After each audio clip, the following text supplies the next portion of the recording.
Olá! Hoje a gente vai explorar juntos um dos conceitos mais transformadores de Um Curso em Milagres. Vamos falar sobre qual é a verdadeira função de um professor de Deus no processo de cura. É uma ideia que, pode mudar completamente a nossa forma de enxergar a saúde e o bem-estar.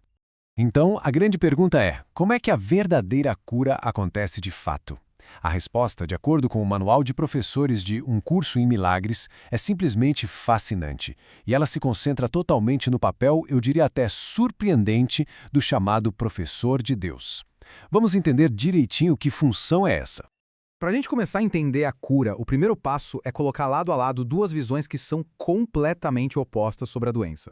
De um lado, tem a visão comum que diz que o corpo é uma vítima, que a doença simplesmente acontece com a gente. Mas aí vem a perspectiva do curso e vira tudo de cabeça para baixo. Ela diz que a mente é a causa, que a doença é uma escolha e que é a mente quem tem o poder de decisão. É uma inversão total de causa e efeito. E é exatamente aí, nesse ponto de virada, que a figura do professor de Deus entra em cena. Pensa numa pessoa que se sente vítima, que acredita não ter escolha nenhuma. O professor aparece ali na frente dela para representar a alternativa que ela esqueceu que existe. A possibilidade de mudar de ideia. A simples presença dele já é um convite para questionar se a doença é mesmo o que parece ser. E a função desse professor é muito específica, viu? Não tem nada a ver com uma ação física, com fazer alguma coisa. Primeiro, ele está ali para representar uma escolha, para lembrar que a mente pode sim escolher a vida. Segundo, ele atua como um símbolo, como um mensageiro que traz o perdão em nome de Deus. E terceiro, ele funciona como um lembrete do remédio espiritual que aquela pessoa já tem dentro dela. É um papel totalmente focado em recordar a verdade. E sobre isso, o texto é explícito, não deixa nenhuma dúvida. Como a citação deixa bem claro, o mecanismo da cura não é físico, não é pessoal. O professor não é o autor do milagre, entende? Ele é, na verdade, um canal para algo infinitamente maior. Então, aqui está o ponto-chave de tudo isso. A função do professor é ser e não fazer. Ele não tenta manipular a realidade, não aplica um tratamento. Ele apenas transmite com toda a gentileza aquilo que ele mesmo já recebeu. É uma função de pura presença, de permissão. E agora a gente chega no coração do processo, que inverte completamente a nossa lógica de como ajudar alguém. A ideia não é pegar a verdade e tentar enfiá-la dentro da ilusão para consertar a ilusão. É o contrário. O professor traz a ilusão do outro para a luz da verdade que ele mantém firme em sua própria mente. E o que acontece quando uma ilusão é trazida para a luz da verdade? Ela se dissolve.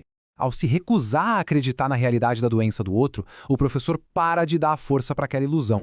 Não existe briga, não existe conflito, não tem reforço da ideia do problema. Ilusões, quando são expostas à verdade, simplesmente desaparecem. E aqui está o verdadeiro motor por trás de tudo. A cura acontece no exato momento em que o professor não vê nenhuma vontade separada da sua própria vontade, ou da vontade de Deus. É um reconhecimento puro de unidade. A cura, na sua essência, nada mais é do que a união da vontade única consigo mesma, desfazendo a crença na separação, que é a raiz de todo o sofrimento.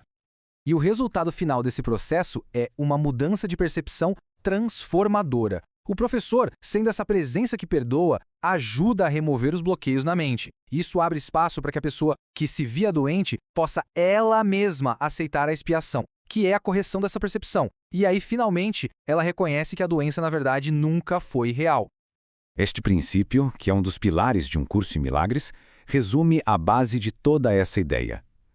Se só o que é real não pode ser ameaçado e o que é irreal nem existe, então a doença, sendo uma forma de irrealidade, simplesmente não pode ser a verdade final. É nesse reconhecimento que a gente encontra a paz de Deus.